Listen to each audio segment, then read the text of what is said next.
In this game, winners win, and I only back winners. Trainer Kenny McPeak is a proven winner, and his horses are in my portfolio. And now they can be in yours too. McPeak's champion horses and Derby hopefuls are now featured on Morning Line. With Morning Line, I don't just watch the race. I own the moment. I invest in champions. This is my edge. Buy, sell, trade, anytime. Morning Line. Own the game.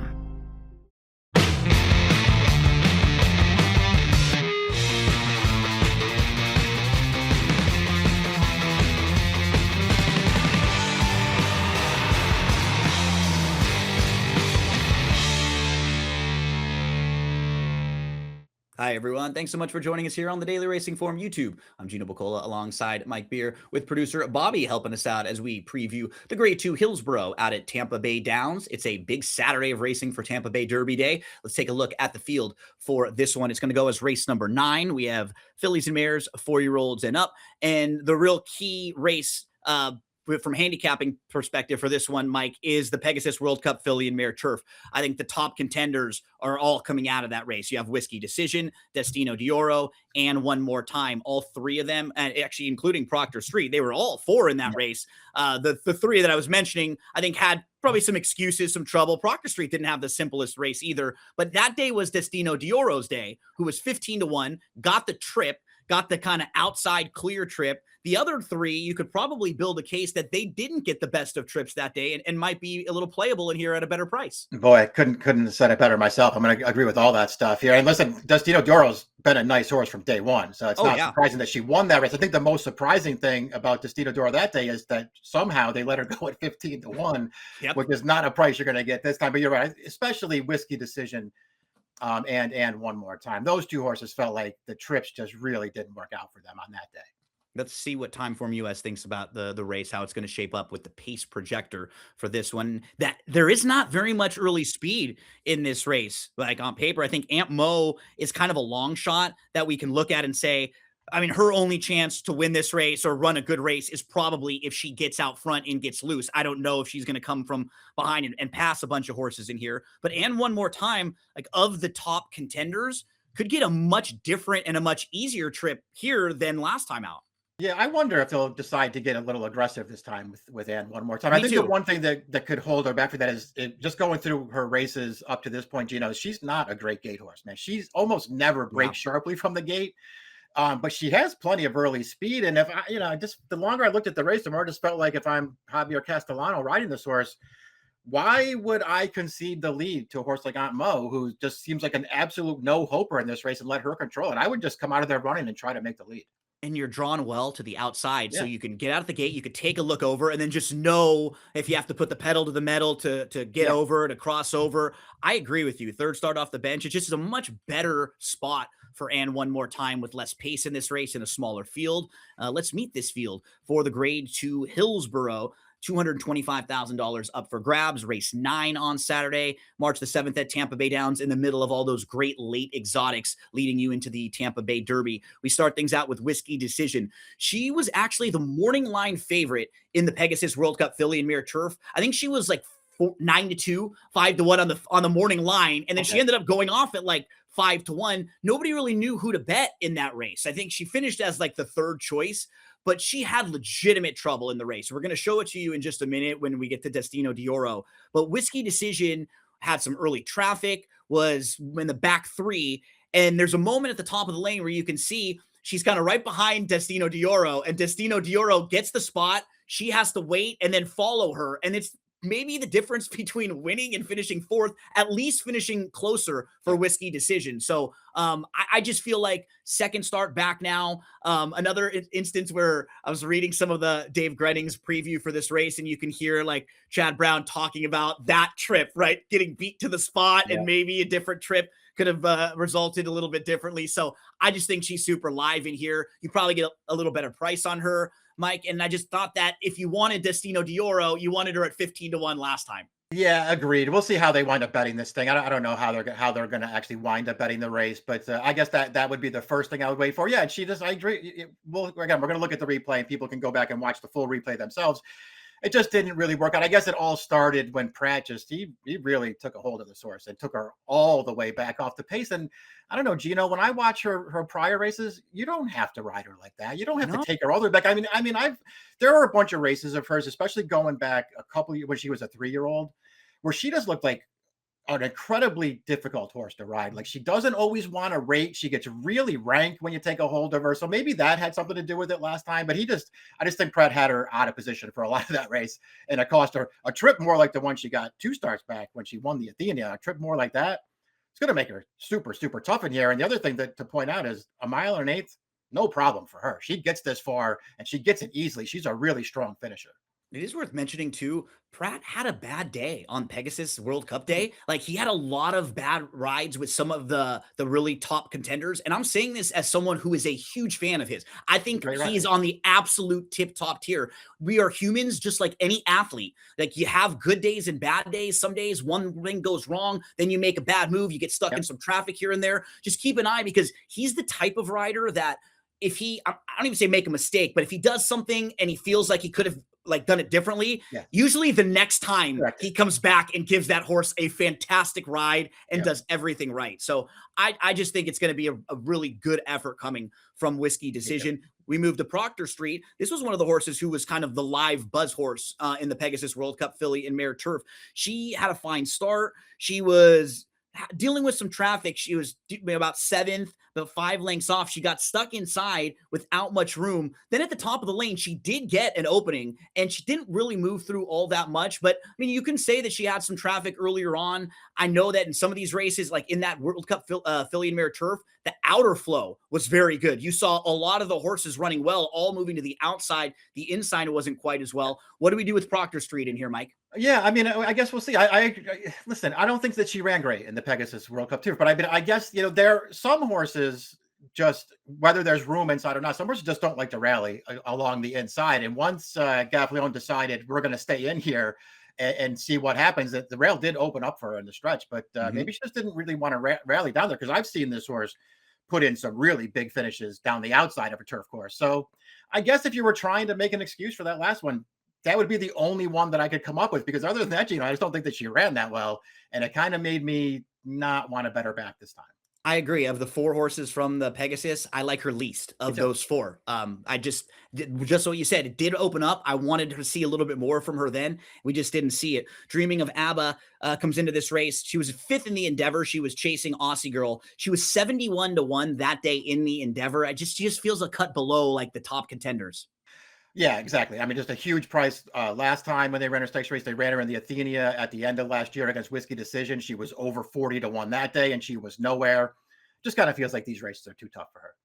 Destino Doro is up next. She's a multiple graded stakes winner. And I mean, if you go look at her overall body of work and you eliminate the 2 races for September and October of last year, where she just didn't really fire. And the race at Kentucky, she actually had a little bit of trouble. She was down on the inside. It was kind of sneaky. QE2 just doesn't fire. Everything else in her career, she's been awesome. It's just those 2 races, she really tailed off. And I think those 2 races, because they were at the highest levels, people got a little cold on her, Mike. And that's kind of why you got the big price on her last time out in the Pegasus World Cup. But then you just dive back into her overall, and she's basically been right on the wire in 6 of her 8 races. The other 2, she didn't fire, and she's moving in the right direction. She's still lightly raced. She's a 4-year-old that only has 1 start at 4. So I like everything about her. I don't have any knocks on her. I just think from a gambling standpoint, if you got her last time, Whiskey Decision had a little bit of trouble. You probably got the benefit of that, and now she's going to be a much, much shorter price. Yeah, I have nothing to add to any of that. It's exactly how you laid it out is exactly what she is. She's just a good horse. She's been a good horse from day one. This is the trip we're talking about here in the Pegasus filly mare turf last time, where she's outside. She's got Whiskey Decision locked in right there with nowhere to go. And she's going to take advantage of it. But to her credit, Destino Doro is going to finish like she always finishes in her races, really powerful down the outside, taking over and getting away from these horses at the end. She's just good. And you're right, the Kentucky Downs race last year isn't as bad as it looks on paper, but she was, for whatever reason, legitimately bad at Keeneland in her final start. But she's come back with 2 really strong efforts so far this year. She's just a really good horse, and she's a major player in here. Aunt Mo is next up. She's still looking for that first win on the grass. She's 0 for 4. Her last 3 races have been on synthetic and sloppy tracks. Not close at all. Blinkers coming off in here. The most recent turf start was October at Keeneland when finishing 10th of 12. So she doesn't even really have turf form, and she's just not in good form at all. I think the only shot she has in here is to just try to be loose on the front end. But as we were talking, I don't even know if she's that much faster than a horse like And One More Time, and she's certainly not classier. Yeah, exactly. I don't know. I mean, I guess if they wanted to lead, they just have to send her, and I guess then she could get there. But I don't see how that works out for her. To me, she was just basically impossible to make a case for in here. Child of the Moon is up next. She's going to make her second start back after about a 14-month layoff. She was off from December of 2024. She missed all of 2025, and she showed back up in February with a solid second. I think we have a replay of that race where she just kind of ran like a horse who needed the race. She was in between horses. She was just behind the leader. She was up into the clear, and you can see here she's kind of just a little bit flat. Sweet Rebecca's down on the inside, and she just closes better than her. When it comes to finishing, but it's not a bad effort. And, Irad jumps back aboard for Chad Brown. This horse is going to get a little bit of money based on connections. What do we do with this horse second start back off the long break? Yeah, I tried to get there, Gina. I couldn't. I ultimately just couldn't quite do it. But she's fine. I mean, I remember when she first got over here, and I mean, we're going back 2 summers now to get to those races. But she seemed like she had, some real potential for Chad Brown. She ran some nice races. I thought her matriarch, if you want to say it was a grade 1, it was too tough for her. I guess that's fine. I didn't think that she ran well that day, but there was a long layoff after that. So I don't know. Maybe something happened, and she was, first back from. You got to be a little generous with the race last time after missing as much time as she did. Maybe she just needed that race, and she'll really move forward here.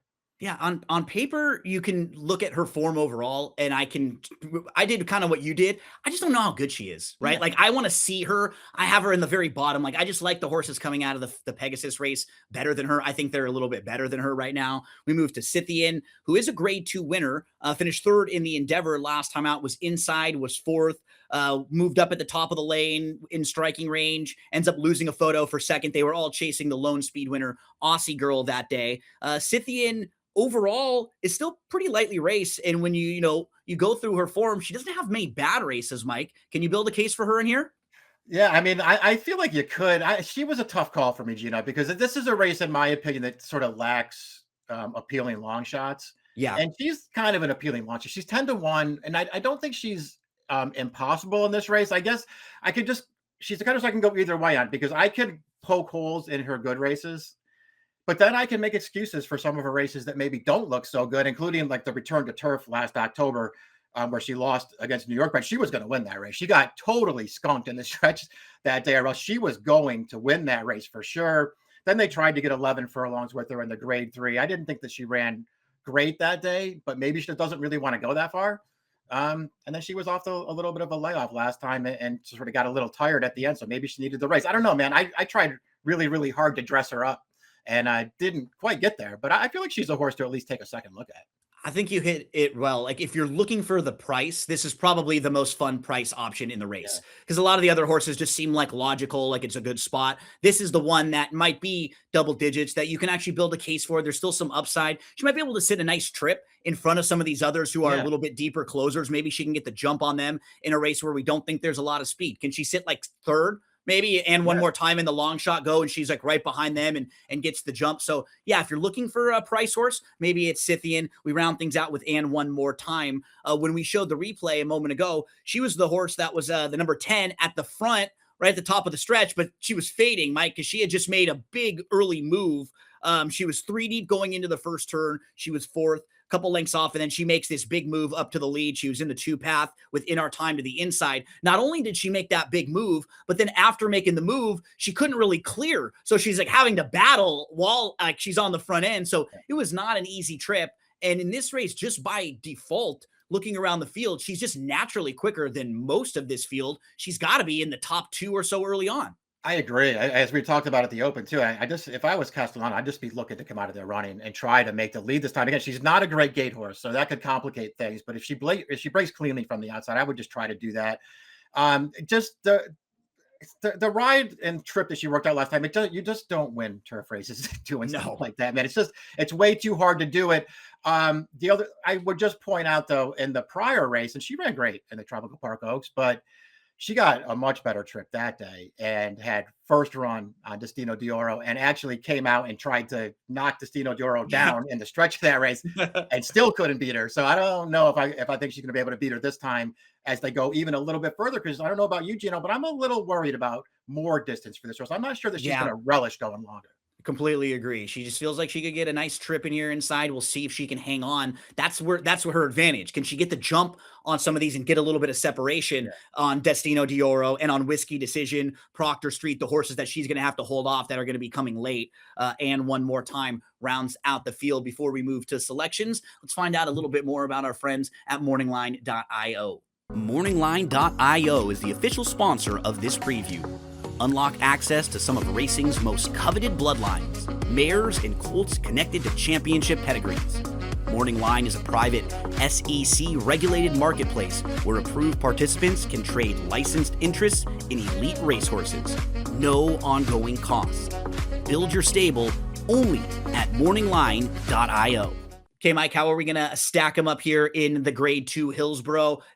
Basically identical for the both of us. Like, just felt like for me, the last time out with Destino Doro, you wanted to play her at that big price. I have no knocks on her overall. I think Whiskey Decision is going to be intent on getting a better trip because of that trouble trip last time out. So I'll give them the nod to turn the tables. And then I do think And One More Time could get a beneficial trip. Like we've talked about, a soft pace in here. So for me, it was just those horses coming out of the Pegasus I thought were going to be really tough right back.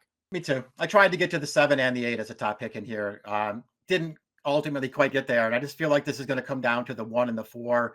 And I'll take the 1, but I'll be honest, I'll wait and see how they bet this thing. And Me too. If they really go for the 1 and the 4 winds up being the second choice in this race, I'll probably bet her. Because that's the key, right?